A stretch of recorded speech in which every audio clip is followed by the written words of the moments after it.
Muy, pero que muy buenas tardes, Puerto Rico.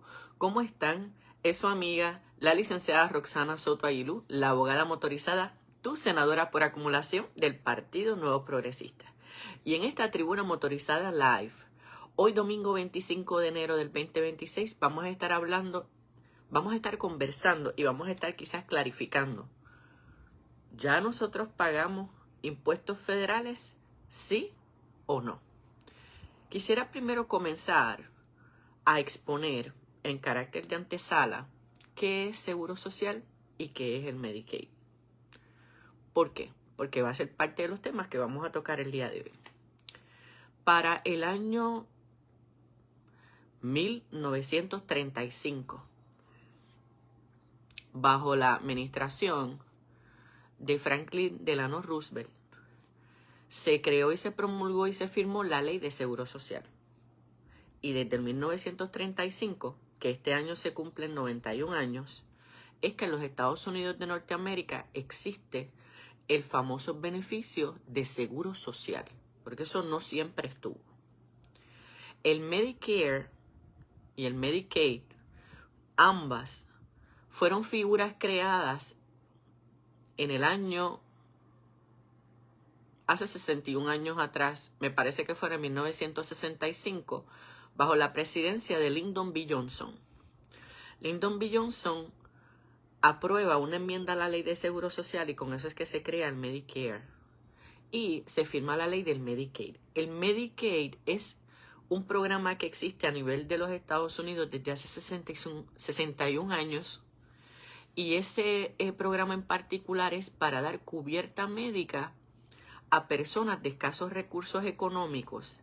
Tienes que cumplir con unas tablas específicas que publica siempre y revisa el gobierno federal, porque ese programa de asistencia médica gratuita incluye mujeres embarazadas, envejecientes, niños y familias.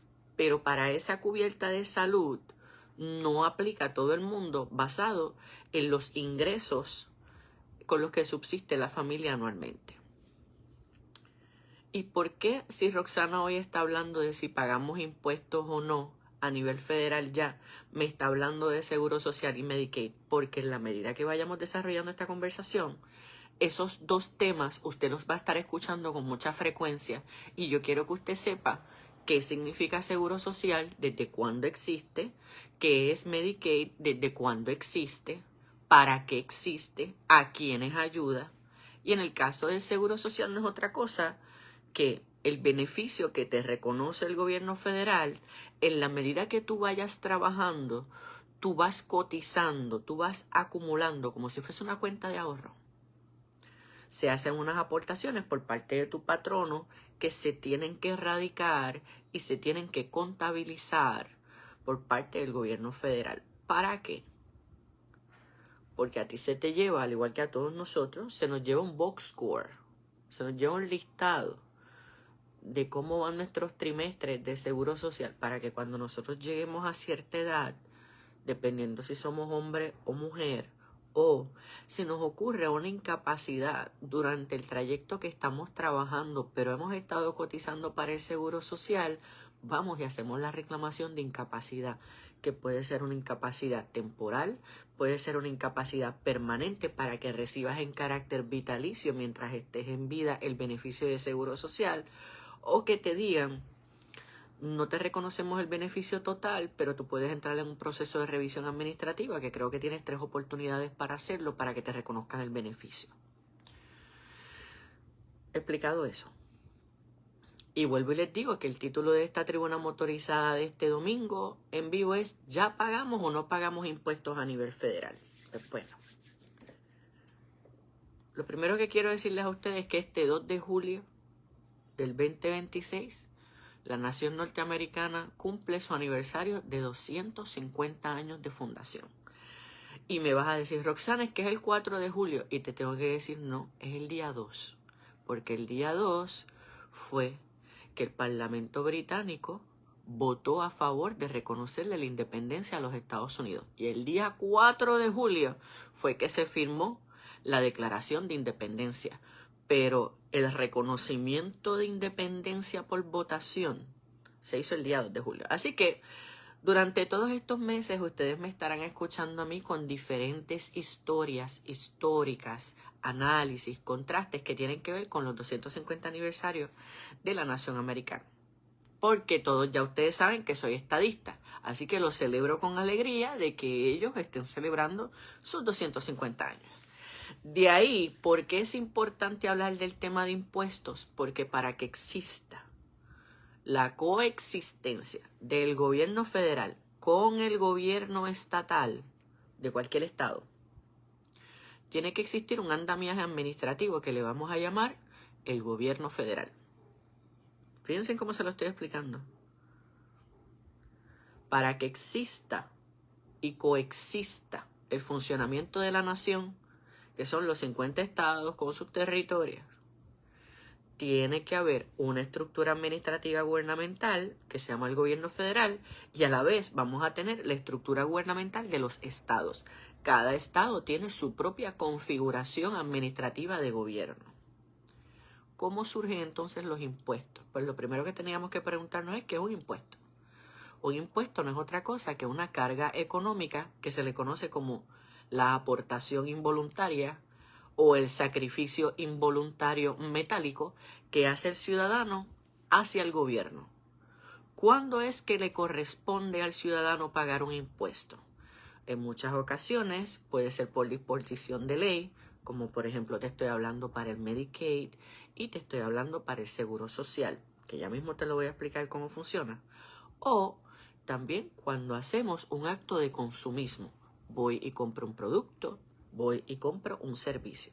Ahora, ¿por qué te hablo de esa ofrenda, sacrificio, entrega, aportación involuntaria? Porque una vez tú empiezas a trabajar, no importa que tú empieces a los 16 años de edad bona fide. Desde el primer momento que tú comienzas a trabajar bona fide, a ti te empiezan a hacer unas deducciones mandatorias a los patronos. El patrón empieza deduciéndote lo que es el seguro social, lo que es contribución sobre ingreso, lo que es el Medicaid y lo que es el seguro social choferil, que aunque usted no guíe vehículos, créame que en muchas ocasiones también te hacen la deducción. Pues esa deducción de Medicaid que tú haces desde bien joven, por lo menos yo empecé a los 16 años a trabajar bona fide, así que estoy clara de esa aportación. Ese descuento que hacen producto de mi trabajo, producto de mi quincena, producto de mi bisemana, producto de la semana que me pagan, eso yo no lo voy a ver dónde se deposita y que se guarde a mi nombre. Esa aportación de Medicaid se entrega, ¿verdad? Se refrenda al gobierno federal, y con eso es que los congresistas trabajan con las leyes fiscales para determinar año por año cómo yo le distribuyo los beneficios de Medicaid, que es el beneficio de salud para personas embarazadas, envejecientes, adultos, personas de escasos recursos económicos bajo las tablas de pobreza. El Congreso de los Estados Unidos determina cuáles son las asignaciones de fondos que le da a los 50 estados y a Puerto Rico. Así que para contestar nuestro primer planteamiento de hoy, si Puerto Rico paga impuestos federales, tengo que decir, en este momento tengo que decirte que sí, y que siempre hemos aportado toda la clase trabajadora puertorriqueña a la subsistencia del programa de Medicaid, que fue aprobado y firmado por Lyndon B. Johnson en el 1965. Nosotros, Puerto Rico lleva 61 años pagando impuestos federales al Medicaid para que exista un plan de salud gratuito para los desventajados alrededor de la nación de todos los Estados Unidos. Si, por ejemplo, me preguntas, oye, Roxana, Puerto Rico aporta al seguro social para que subsista. Y un abrazo a todos los que yo los estoy leyendo, ¿sabes? Lo que pasa es que quiero seguir la línea de del tema, pero un abrazo, bendiciones, se les quiere a todos, gracias por apoyarme, mis contenidos, vamos para adelante. En el caso del Seguro Social, cuando tú trabajas, y vuelvo y le digo, yo comencé a trabajar bona fide a los 16 años de edad, el patrono te hace un descuento en la nómina de Seguro Social. Ese descuento, el patrono por obligación tiene que reportarlo al gobierno federal. Una vez entra ese dinero al gobierno federal, que entra directamente para las arcas del Seguro Social, que vuelvo y les digo que el Seguro Social fue creado bajo el gobierno federal en el 1935, bajo Franklin Delano Roosevelt cuando era presidente. ¿Para qué se nutren esas aportaciones tuyas? Pues tú me dirás, bueno, Roxana, en el listado de mis trimestres, el gobierno lo que hace es que me reporta cuánto yo llevo acumulado para que cuando yo llegue a cierta edad, yo voy a saber cuánto es que me tocaría mensualmente recibir del beneficio de Seguro Social. Pero y mientras tanto, ¿qué ocurre con esa aportación continua que tú la ves como una deducción de tu talonario, de tu salario, bisemanal, semanal, mensual, quincenal, como te paguen? Pues eso va directamente al gobierno federal para poderle pagar las pensiones a otras personas que en este momento son recipientes de Seguro Social. Y así en mi caso yo lo he hecho desde mis 16 años. Yo he estado aportando al Seguro Social, pero de lo poco o lo regular que me sacaran a mí, eso va directamente a un fondo en particular y de ahí es donde se nutren las pensiones de todos los ciudadanos americanos en Estados Unidos, bajo Seguro Social.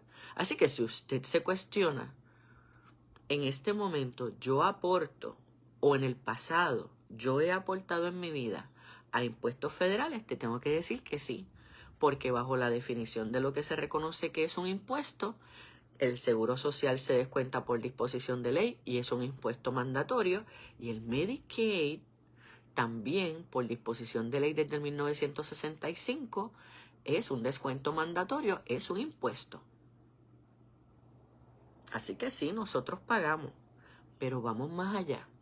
Cuando nosotros compramos boletos de aviación para ir a cualquier destino, destino doméstico se entiende que nos vamos para los Estados Unidos continentales, que vamos para uno de los 50 estados, o vamos para Islas Vírgenes, o vamos para San John's, pero estamos dentro de la demarcación territorial de Estados Unidos. Se entiende que es un vuelo doméstico, pero nosotros no lo vemos desglosado en el boleto. Pero a nosotros cuando digo a nosotros, es a nosotros y a cualquiera que vaya a viajar de los 50 estados. A nosotros se nos hace un cargo mandatorio que mínimo son unos $5 para vuelos domésticos. Un beso a mi titi Tere de California. Bendición. Gracias por verme, titi. Espero que estés bien.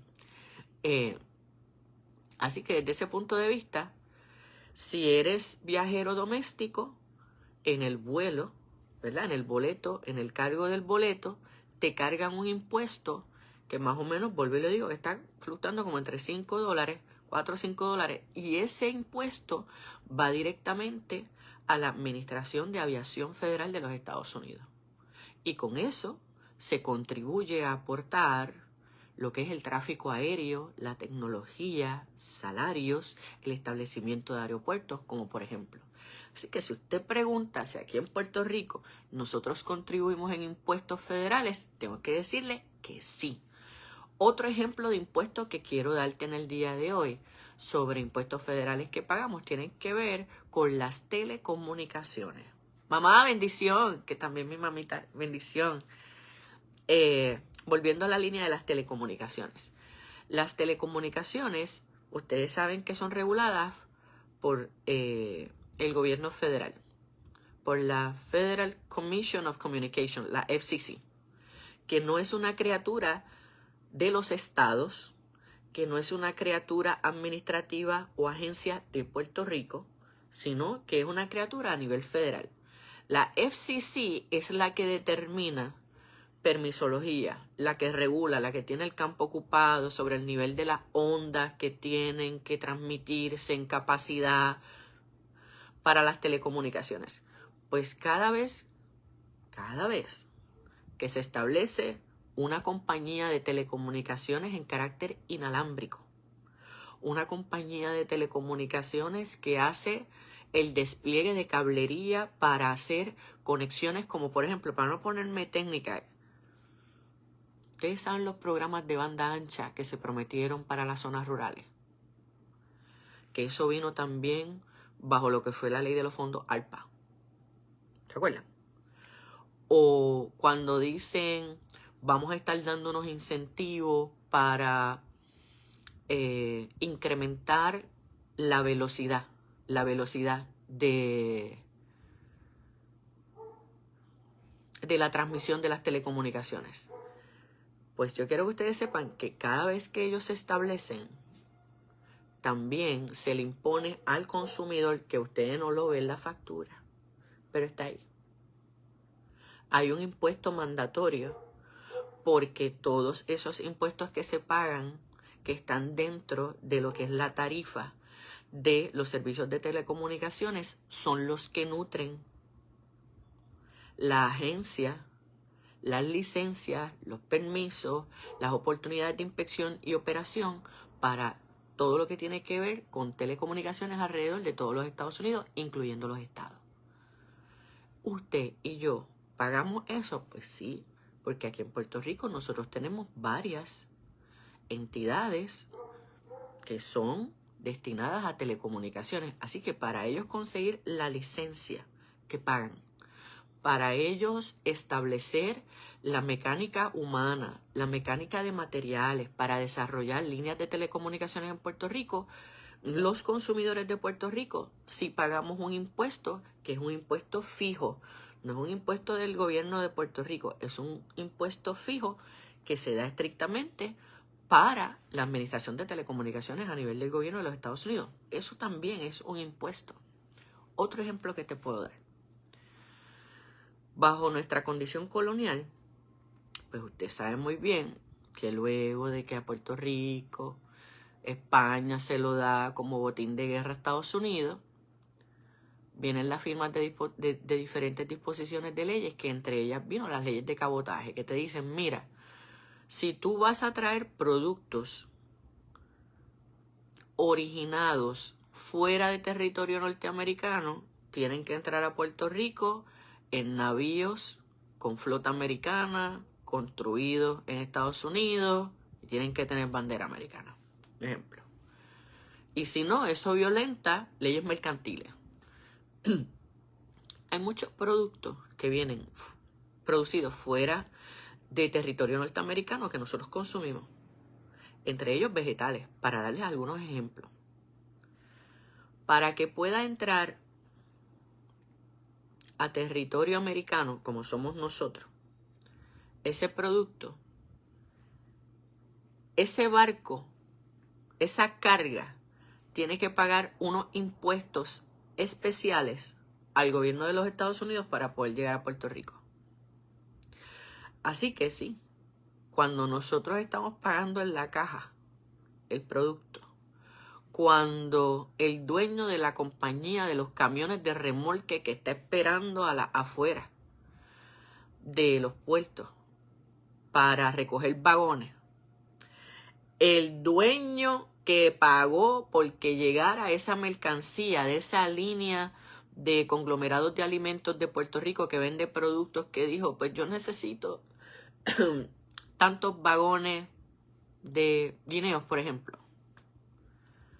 Es una cadena de impuestos federales mandatorios que se va pagando desde el momento que alguien coge el teléfono y dice, yo necesito una orden de tantos productos que me lleguen en vagón, que puede ser carga aérea o carga naviera, que me llegue a Puerto Rico. Desde ese preciso momento que esa persona, en representación de una compañía o en representación de sí mismo como persona natural, hace esa orden, desde ese preciso momento empieza una línea de tiempo de diferentes cargos de impuestos federales que se pagan.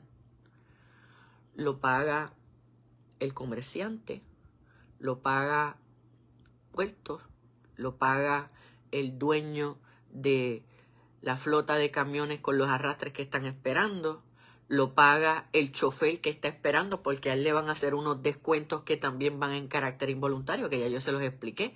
Le paga también la cadena de supermercados que recibe, porque tiene que tributar sobre el inventario que tiene. Y cuando llegas a la caja porque te gustó el color, la musiquita, ay, qué fresco está el producto, y te toca pagar a ti también. Nunca lo vamos a ver en línea recta, ¿verdad? ¿Cuál es la cuantía total del impuesto? Pero también por eso también nosotros pagamos impuestos. Si tú, por ejemplo, te gustan las inversiones, eres una persona que inviertes para IRAs, para fondos mutuos, certificados de depósito, te vas a la bolsa de valores, haces inversiones en las criptomonedas. Toda inversión que tú hagas, a pesar de que tú capitalices sobre ella, porque tú lo que quieres es que genere ¿qué? Ganancia. Sí, que tú quieres que genere intereses, tú quieres que la muevan en el mundo de las inversiones para, aunque no lo vas a retirar el dinero, porque si lo retiras obviamente ahí vienen las penalidades que nos dan los bancos, pero en la medida que eso esté ahí, tú sabes que tu dinero está seguro. Ese dinero no se queda ahí. Ese dinero lo que hace la banca es que lo revierte constantemente en el mercado de valores. Pero los intereses que genera, tú tienes que tributar sobre eso. Esos son impuestos federales. Que uno los paga con gusto. Pero a donde van dirigidos esos impuestos de cargo, bajo legislaciones de banca, la banca no la regula Puerto Rico, la banca la regula el gobierno federal. Nosotros también pagamos impuestos por eso.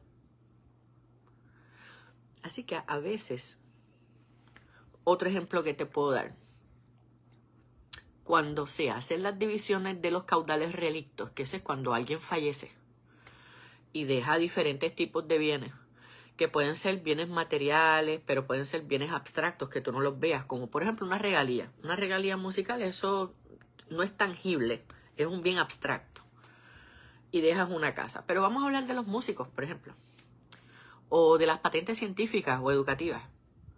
Las regalías, que son las ganancias que genera ese producto, las regalías pagan impuestos federales. Y máxime cuando afectan el comercio interestatal, que es que tú puedes recibir ganancias de diferentes jurisdicciones territoriales. Y eso también es un impuesto federal. Lo que pasa es que la dinámica de cómo obramos en el diario vivir, pues no le prestamos atención quizás a las explicaciones que yo te estoy dando hoy, como por ejemplo, que las hago en el mejor ánimo educativo. Pero es que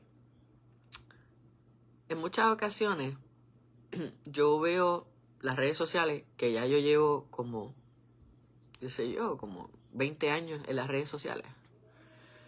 Y veo que hay discursos que dicen, es que si Puerto Rico se convierte en Estado, tiene que pagar contribuciones federales. Y yo digo, bueno, ¿y este o esta no se ha dado cuenta que nosotros tenemos una cadena de impuestos federales que pagamos para diferentes tipos de servicios, bienes, o que no los paga todo el mundo, pero van para beneficio del gobierno federal de los Estados Unidos? Y esa es una de las razones por las cuales estoy haciendo este video educativo, para que tú tengas también otra perspectiva de dónde nutrir tu conocimiento y decir, ven acá, yo escuché a Roxana, ella dio varios ejemplos, y aunque yo no lo vea en la factura, aunque yo no lo vea en el contrato de inversiones que yo hago con el banco, todo eso está regulado. Cuando tengas tu boleto en tu teléfono, en tu tableta, o lo tengas en printout, tú sepas que cuando tú vuelas, tú también estás pagando un impuesto federal, que tú estás contribuyendo a las arcas federal, que cuando tú estás en tu escritorio, en tu oficina, y tú recibes ese talonario electrónico o en papel, y cuando tú veas que dice Seguro Social y Medicaid, Roxana te está explicando cómo es que surgen, para quiénes beneficia, qué tipo de servicio es, y en este momento a quienes corresponde tributar. Y eso es mandatorio. Y esos son impuestos federales. Pues, ¿qué pasa? En la medida que existan esas imposiciones contributivas a nivel federal, los gobiernos locales, que estamos hablando de los gobiernos estatales, y aunque Puerto Rico no es estado, lo vamos a, en esta conversación que tengo contigo, lo vamos a considerar un estado también, tiene que tener un andamiaje gubernamental de recaudo. Porque no todo se lo va a llevar el gobierno federal. ¿Cómo entonces es que puede operar el gobierno estatal? ¿Cómo puede operar el gobierno de Puerto Rico? Pues tiene que tener sus propias leyes y su propio andamiaje de cómo imponer impuestos. Así es como se nutren todos los gobiernos.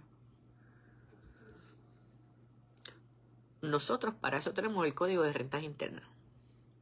El Código de Rentas Internas de Puerto Rico es el que establece el sistema tributario contributivo de cómo el gobierno estatal va a manejar sus relaciones de dinero con los trabajadores, con los ciudadanos, con los sectores, con las excepciones.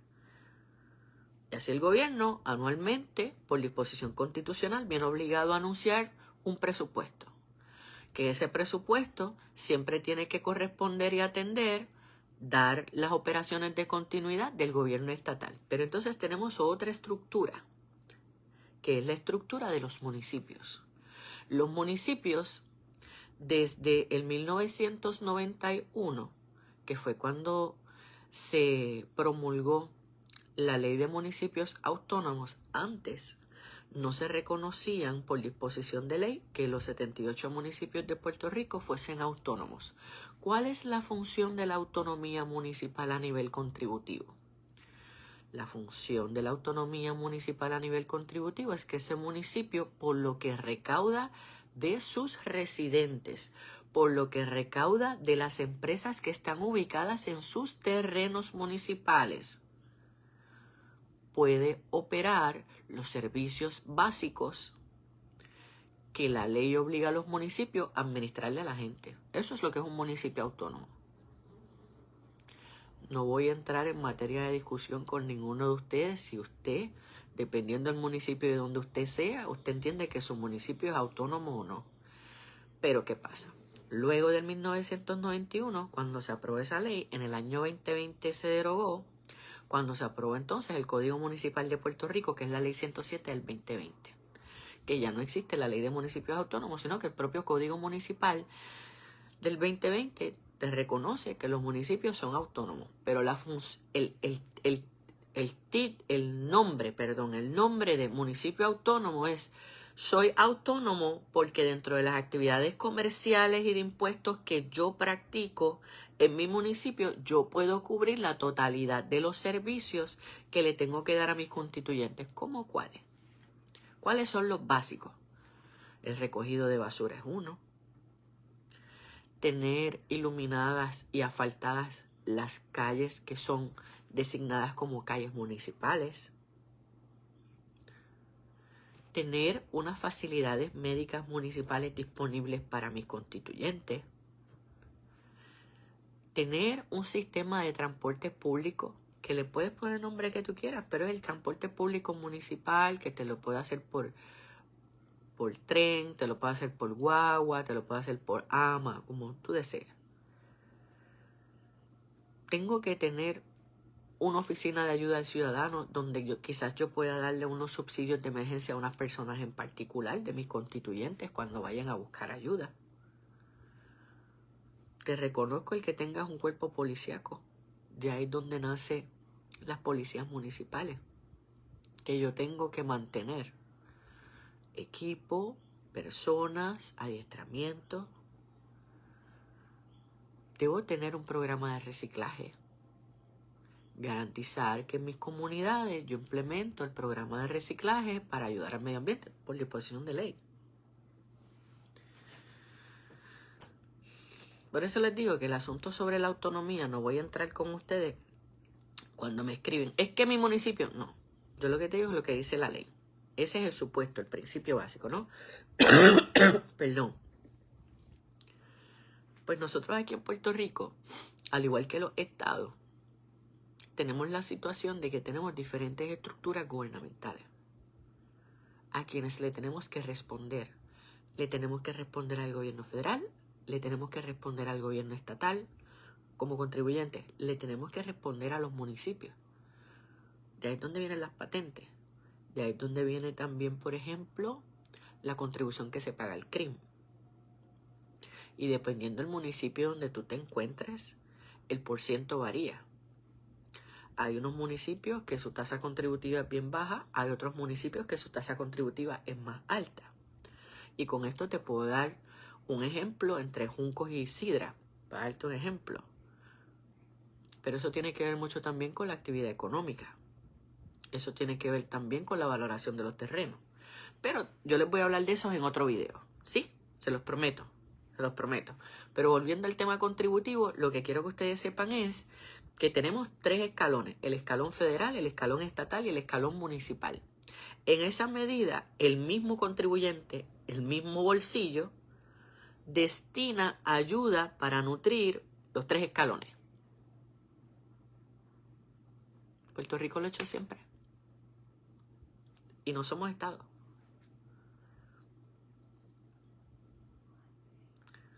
Aquí lo importante es cómo pueden coexistir los 3 escalones cuando es un mismo bolsillo de donde sale el dinero para nutrir. Pues yo me he dado cuenta, y cuando digo me he dado cuenta no es por ser senadora por acumulación. Todo el mundo sabe que yo estudio mucho y aún estudio mucho en mi trabajo. Pero sí, lo que me he dado cuenta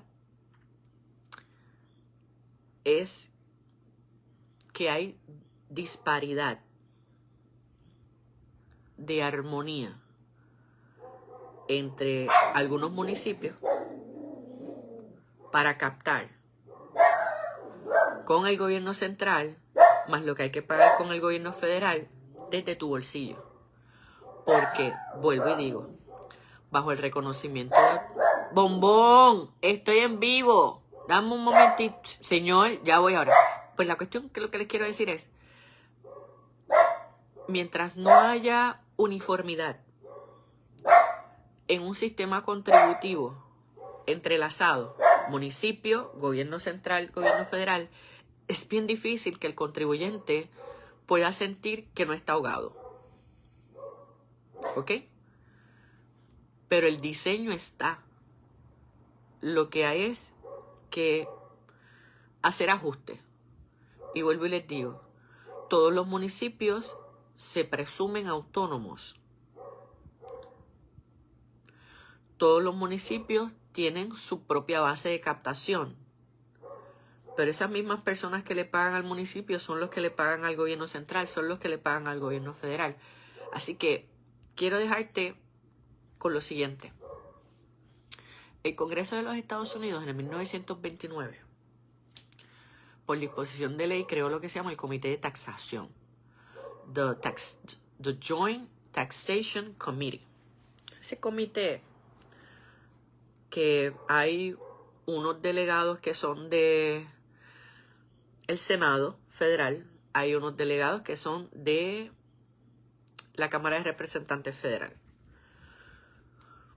Cada vez que comienza una nueva sesión legislativa, una nueva asamblea legislativa en el Congreso, pues se nombran los miembros de este Joint Taxation Committee. Y esas personas, que es un comité especial, permanente,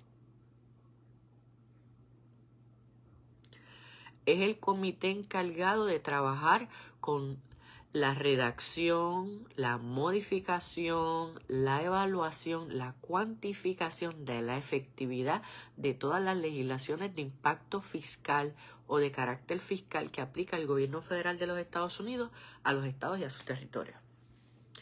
Pues entonces, Roxana, que nunca se queda, ¿verdad?, quieta, yo desde el año pasado, que ustedes saben que yo lo que llevo un año de senador por acumulación, yo comencé a escribirles y abogar porque se revisara las disposiciones sobre la ley de cabotaje de Puerto Rico. y para que se revisara también la forma y manera en cómo impactan las aportaciones que hace el puertorriqueño para no tener paridad de ayudas federales en los programas de Seguro Social y Medicaid. O sea, yo escribo y no importa si la respuesta es positiva, no importa si no me responden a tiempo, yo he seguido escribiendo. Desde que yo supe lo que era el Comité Conjunto de Taxación del Congreso de los Estados Unidos, yo no he parado de escribirles, abogando porque atiendan, como ellos son los que revisan de primera instancia, abogando porque revisen las leyes de cabotaje para Puerto Rico, abogando para que revisen específicamente lo que tiene que ver que si nosotros aportamos Medicaid, que lo aportamos porque ya eso lo dejamos estipulado, ya yo te lo expliqué, te expliqué cómo se hace, para dónde van los chavos, para qué se usan. Cada vez que se va a repartir por parte del Congreso de los Estados Unidos, que es quien lo hace, ellos determinan la fórmula, ellos determinan la cantidad que se le va a dar por cada estado participante y territorio del programa de Medicaid y de Seguro Social Suplementario, lo determina el Congreso. Y para lo que Puerto Rico aporta, no se le da paridad en el programa de Medicaid. Esa es una de las cosas que yo escribí. Y se las cuento ahora porque ya eso yo lo hice el año pasado. Así que a mí me parece, y esto es un consejo al comisionado residente que tenemos en Washington, que en un año nada de eso se ha tocado. Y yo no soy comisionada residente, yo soy meramente una senadora por acumulación que represento los 78 pueblos de Puerto Rico. Pero el que yo sea senadora por acumulación no me priva de yo mirar cómo mejorar la calidad de la vida de la gente. Y para mejorar la calidad de la vida de la gente en muchas ocasiones tenemos que adentrarnos en unos temas que quizás no todo el mundo domina, en unas especificaciones que no a todo el mundo le agrada, pero cuando hacemos la reflexión macro, ahí es donde podemos levantar bandera y decir, esto sería bueno que se atendiera. Y yo les digo a ustedes, ahora sí es mi pensamiento para cerrar, si nosotros fuésemos Estado y tuviésemos representación de senadores y representantes en el Congreso de los Estados Unidos, probablemente nosotros pudiéramos tener miembros dentro del Comité Conjunto de Taxación, que es un comité pequeño, que es un comité bastante silencioso, pero sumamente importante por la trascendencia que tiene los efectos de lo que allí se discute, de lo que allí se trabaja y de lo que allí se manifiesta. Perdón, de lo que allí se manifiesta. Y yo no les estoy hablando a ustedes de la reforma contributiva de Puerto Rico, porque esa es otra. Yo estaba almorzando con mis viejos hoy. Y una de las cosas que yo estaba explicando en la mesa con mi familia hoy es que la reforma contributiva, que esta es la primera que hay después del 2011, son enmiendas al Código de Rentas Internas de Puerto Rico, porque Puerto Rico ya tiene su propia estructura de captación de fondos y su propia estructura de cómo repartir y establecer y programar y planificar. Así que, desde ese punto de vista, yo lo que le dije a mi familia fue, también es importante mirar hacia afuera y cómo las decisiones de afuera nos afectan a nosotros, el bolsillo, cómo nos afectan a nosotros para levantarnos, hacer movilidad. Y no quiero entrar en temas que tienen que ver con con libertad económica. De lo que les estoy hablando a ustedes es que todos nos podamos levantar. Somos una pieza de dominó en una estructura de 3 niveles y ver cómo nosotros podemos mejorar nuestra calidad de vida. Pues una de esas formas es mejorando lo que es los derechos de la igualdad para la paridad de fondos de Medicaid. Que como te expliqué, y si te acabas de conectar, Medicaid es un programa federal que existe desde 1965 bajo la administración del presidente Lyndon B. Johnson, que es un programa de salud gratuito para niños, envejecientes, mujeres embarazadas, personas pobres, bajo las tablas de pobreza de los Estados Unidos y todas las personas que trabajan se les hace un descuento para el programa de Medicaid. Así que por lo tanto todos los puertorriqueños que trabajamos en industria pública o en industria privada, se nos hacen descuentos del Medicaid que van a abonar el pote que anualmente el Congreso reparte para todos los residentes de los 50 estados y los territorios. Y Puerto Rico, quiero decirles que para el año 2023 aportó, de todo lo que yo les he explicado a ustedes, 4.5 billones de dólares en impuestos federales. Y ahora 4.5 billones de dólares.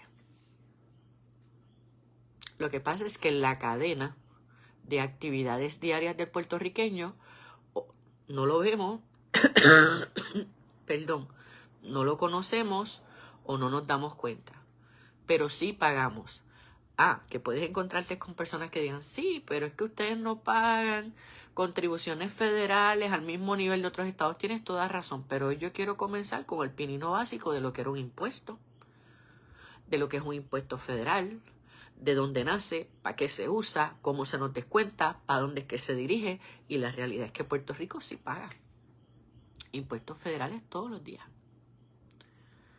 Así que la condición tributaria de Puerto Rico a la hora de la verdad, de cara a futuro, de cara a la lucha por la estadidad, los temas contributivos tienen que ser profundos. Porque si yo hablo de esto, cualquier otro que se proclame líder del Partido Nuevo Progresista tiene que tener esta profundidad o la tiene que tener más que la mía. Ya no basta con decir yo quiero igualdad. Hay que explicarle a la gente, la igualdad viene de aquí.